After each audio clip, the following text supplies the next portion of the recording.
Hello everyone, my name is Relax and Panic, and this is another reaction to the Monogatari series. It is the second season, it is episode 8, and well, what to say? We travel through time. It feels a little bit like we are mixing up the series I react to. However, here we are. You know what to do. As always, if you want to see the reaction itself, just go down into my descriptions. You will find a link or two, depending on. And just replace the circumflex.parts with real dots and you can enjoy the reaction itself. Once you've done, feel free to come back here and hear out my thoughts about this episode. So, see you soon. For those that came back, welcome back. What shall I say? No matter what this episode was about, it was just fun. And that was great. It was really entertaining. It was nice to see him interacting with, well, at least some of the characters. A bit strange though, because he's still the groper. But it was really good. I really enjoyed it. In the end, there wasn't so much that really happened. Not much of surprises in the end. Well, it's possibly something that we will see in the next episode, as it seems. But we have met a younger version of Hanekawa, which was hilarious, which was great. And Aragi, being the creep that he is, couldn't stop himself and was more neither about to do the same stuff he does with Hachikuji with Hanekawa. And she reacted great. You know, she threw the book at him and hit the vampire instead, which possibly was a good thing. Taking out the strong enemy first. And she ran away from him. So good done. Well done. Although I still have to question why there's never any police officer in the streets. And although this is a series and it is meant to be fun, I cannot say it often enough. It is not okay what he's doing. Seriously. It is meant to be fun and it's meant to be entertaining. I see that. But seriously, don't do that. It's just not right. So, I like Hanekawa. She looks really cute as young. No question there. She's really nice. We met Aragi in a younger version. I'm not sure if I can find a picture of him. It's all about this flowers, it seems, because when she picks it up, she gets driven over. I liked that one. It reminds me, I don't know if you know this, we have a fairy tale here in Germany where I live, and it's a little bit like the Edward Scissorhands fairy tale. It is about a boy who plays too much with cutting stuff. So like it's very long ago that I read this fairy tale. It is more from like 1900 around about, I guess. And he has hair like this. He looks a lot like him there, except for the blood. And I think it was about that he was not willing to cut his hair. But I'm not sure anymore. But he reminded me a lot of this picture, because I had a book with a picture of this young boy on it, and it looked more or less exactly like that. And that was my first impression when I saw this. I was like, what the heck? That looks like him. However, nice. But we had Araragi I think we missed him already. But I didn't miss that one, so I guess many people were like, holy heck, she looks good as a teenager. But we had a young Aragi. He's hard to find, I'm sorry.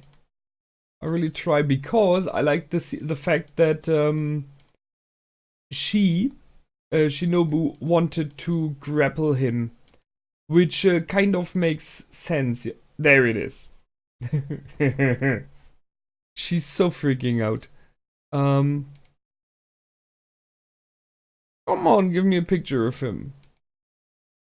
It's not so easy here, sorry. There he is, finally. So, and he looks so happy playing in the garden. Not really.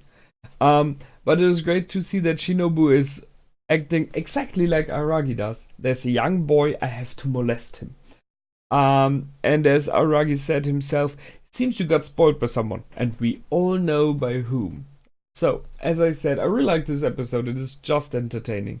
Um, Interesting for me is if by his behavior in the past he may have kind of inspired the behavior of some of the characters in the present. But seeing that he, as it seems, changed the future completely by now, possibly not. Hopefully not. So he got tricked by Hanekawa, which is great. He asked for the directions to the house. I'm not sure if the woman who wrote them down the directions is somehow important because you never see her face completely, which might be because she's not important, possibly. But I'm always like, what if, because she acted kind of strange around them in the end. So just thinking that maybe this woman will become important in the future might be wrong, however. They missed Hachikuji because she left too early. And I really like the fact that they replayed the first meeting with her. And by the way, I want to point out that the animal she has on the side is a positive one. And someone's at the door. Please excuse me. And we're back. So, as I mentioned, I really like the fact that they replayed the first meeting with Hachikuji. That's a really cute thing to do, and it was entertaining. I realized that the animal she has on the side of her backpack seems more positive here, while I think it was kind of sad looking on the backpack, and the backpack is way smaller. So you can see this in this picture especially. It is still a huge backpack, but it is no more longer this absurdly large backpack we had when she was carrying it around as an abomination. But it makes sense because it was meant to be the house of the snail, So I think, yeah, well, I kind of foreshadowed it. I will stay with this picture because it is great. The fact that he was the reason why she was nearly drove over was very fitting. I would have kind of liked it if it would have been a self-fulfilling prophecy that by him going back into time, she gets run over by the car, so it's his fault. But they didn't go for that. This is more for other series like Steins Gate as example. So still a good one. He rescued her and she looks up to him and, well, we are done. And I was like, what? That was so easy. That was surprisingly not much, Waited for more. But so they went back in time using the shrine again, which seems weird.